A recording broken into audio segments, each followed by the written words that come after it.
আসসালামু আলাইকুম, আমি জাকির হোসেন। দূরে এবং কাছে যে যেখান থেকে আমাদের ক্লাসগুলো দেখছেন সবাইকে আন্তরিক মোবারকবাদ।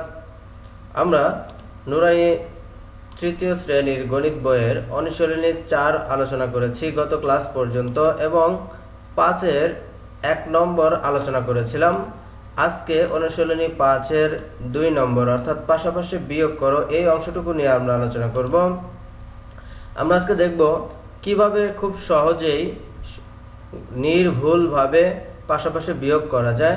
আমরা অনেক সময় একটা জিনিস লক্ষ্য করে থাকি, ছাত্র যারা আছো তোমরা একটা কাজ করো, যখন এই পাশাপাশি কোনো যোগ অথবা বিয়োগ আসে তখন তোমরা প্রথমে এটাকে অন্য জায়গায় রাফ করে সাজিয়ে নাও এবং তারপরে সেই রাফ করে যে ফল হয় সেই ফল এনে এখানে বসাও। এটা ঠিক নয়, এটা এইভাবে করা যাবে না। এইভাবে যদি করতে হতো তাহলে তো অঙ্ক বইয়ের মধ্যে শুধুমাত্র সোজা সোজা ভাবেই থাকতো, তাহলে তো এই যে পাশাপাশি যে বিয়োগ অঙ্ক এটা দেওয়ার তো কোনো দরকার ছিল না। সুতরাং তোমরা এই অঙ্কগুলোকে সোজা করে সাজিয়ে নেবে না, এইভাবেই করবে। তোমরা সবাই জানো যে এখানে দুইটি সংখ্যা আছে না, দুইটি সংখ্যার একটি সংখ্যার নাম হচ্ছে বিয়োজন, অন্যটি হচ্ছে বিয়োজ্য। এই ৯৭৬০ হচ্ছে বিয়োজন এবং ৫৭৮৬ হচ্ছে বিয়োজ্য।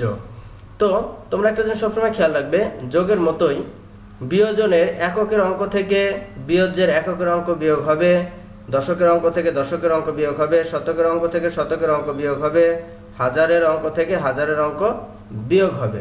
এখন আমরা এই বিয়োগগুলো করব হাতে গুনে গুনে। তোমরা এখানে দেখতে পাচ্ছ যে এখানে হাতের একটি অংশ দেয়া আছে। তোমরা বিষয়গুলো যাতে ভালোভাবে বুঝতে পারো তাই আমি ভালোভাবে দেখিয়ে দিচ্ছি। দেখো, এখন এখানে আছে 6 আর এই পাশে আছে 0, তাহলে এই 0 তো ছোট, শূন্যকে আমরা যদি 10 ধরি তাহলে 6-এর পর থেকে 10 পর্যন্ত যেতে কত ঘর লাগবে তোমরা একটু খেয়াল করে দেখো। তোমরা এরকম ভাবে হাত দিয়ে ধরো এবং হাতে এইভাবে গুনতে থাকো। আমি এখানে দেখিয়ে দিচ্ছি। দেখো 6 তো আছে, 6-এর পর থেকে গুনতে হবে, কিন্তু 6 সহ গুনলে অঙ্ক হবে না। 7, 8, 9, 10, তাহলে কত ঘর গেল? 1, 2, 3, 4, তাহলে 4 ঘর গেল। এখানে আমরা লিখে দেব 4। এরপরে দেখো হাতে 1 আছে, 1 এসে যদি 8-এর সাথে যোগ করে দিই আমরা তাহলে হলো 9, 9 আছে, এই পাশে আছে 6, তাহলে 6 তো ছোট, সুতরাং এটাকে আমরা যদি 16 ধরি তাহলে 9-এর পর থেকে আবার 16 পর্যন্ত গুনে যেতে হবে, হাতের আঙ্গুলে গুনতে হবে। দেখো 10, 11, 12, 13, 14, 15, 16, তাহলে কত ঘর হলো? 9 ঘর হলো, 7 ঘর হলো, 7 ঘর হলো। এই 7 ঘর আমরা এখানে 7 লিখে দিলাম। এরপরে দেখো হাতের 1 আছে, 1 এসে 7-এর সাথে যোগ হবে 8, 8 আছে, উপরে আছে এই পাশে 7, তাহলে এই 7কে যদি আমরা 17 ধরি, 8 আছে, 17 হবে কত হলে?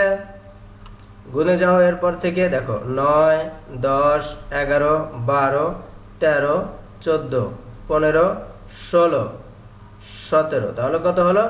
9 হলো। এখানে আমরা 9 বসিয়ে দিলাম। হাতে 1 আছে, 1 আর 5 হচ্ছে 6, 6 আছে, 9 হবে কত হলে? দেখো 7, 8, 9, তাহলে হলো 3 ঘর। এখানে আমরা লিখে দিলাম 3। এইভাবে হাতের আঙ্গুলে গুনে গুনে প্রত্যেকটা বিয়োগ অঙ্ক আমরা করব, যার কারণে আমাদের ভুলের পরিমাণটা অনেকটা কমে যাবে। আর যদি আমরা হাতে আঙ্গুলে না গুনি অনেক সময় আমাদের ভুল হয়ে যায়, তাই চেষ্টা করব সবসময় হাতের আঙ্গুলে গুনে গুনে সুন্দর করে করার জন্য। দেখো খ নম্বর অঙ্কটা দেখো তোমরা একটু খেয়াল করে।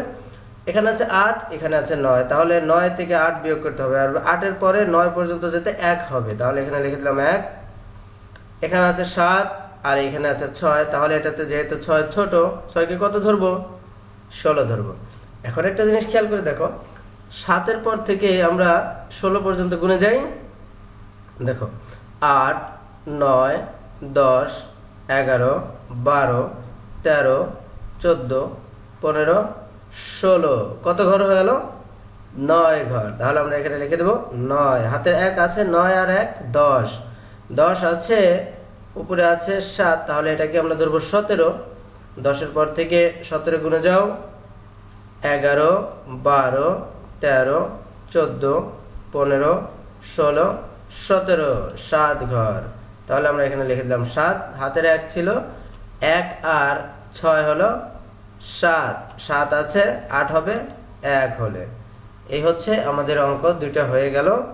এরপরে দেখো আরো দুইটা অঙ্ক এখানে দেয়া আছে। এই দুইটা অঙ্ক আমরা করে দেব না, এই দুইটা অঙ্ক তোমাদের নিজেদের করতে হবে। একটা জিনিস সবসময় খেয়াল রাখবে, হাতের আঙ্গুলে গুনে গুনে অঙ্ক করবে। আর যদি হাতের আঙ্গুলে গুনে গুনে অঙ্ক করো তাহলে ভুল হওয়ার সম্ভাবনা অনেকটাই কম। তোমাদের আজকের হোমওয়ার্ক হচ্ছে এই 2 নম্বরে যে অঙ্কগুলো দেয়া আছে সেই অঙ্কগুলো সুন্দর করে হোমওয়ার্ক করে ফেলা। সবাইকে ধন্যবাদ। Please subscribe our channel and press the bell icon. Assalamu alaikum warahmatullah.